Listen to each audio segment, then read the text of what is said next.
গোপন কক্ষের ভেতরে আপনি কিভাবে ব্যালটে সিল দিবেন চলুন দেখি। গণভোটের গোলাপি ব্যালটে হ্যাঁ এবং না দুটো ঘর থাকবে।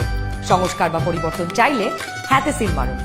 গণভোটে আপনি হ্যাঁ দিলে সবগুলো সংস্কার পাবেন, আর না দিলে কোনো সংস্কারই পাবেন না। এরপর ব্যালটটি লম্বালম্বি ভাঁজ করুন যেন সিলের রং অন্য ঘরে না পড়ে। এরপর আড়াআড়ি ভাঁজ করুন। সংসদ সদস্য নির্বাচনের জন্য সাদা কালো ব্যালটটিতে থাকা আপনার পছন্দের ব্যক্তি বা দলের মার্কায় সিল মারুন। সিলটি কিন্তু নির্ধারিত ঘরের বাইরে যাওয়া যাবে না। মার্কার বাইরে সিল পড়লে আপনার মহামূল্যবান ব্যালটটি বাতিল হয়ে যাবে। সিল মারার পর এই ব্যালটটিও প্রথমে লম্বালম্বি ভাঁজ করুন যেন সিলের কালি অন্য মার্কায় না লাগে। এরপর আড়াআড়ি ভাঁজ করুন। এবার গোপন কক্ষ থেকে বের হয়ে স্ট্যাম্পটি সহকারী প্রিজাইডিং অফিসারকে ফেরত দিন এবং একই ব্যালট বক্সে দুটি ব্যালট পেপার ফেলুন। ব্যাস হয়ে গেল একদিনে 2 ভোট। একদম সহজ, তাই না?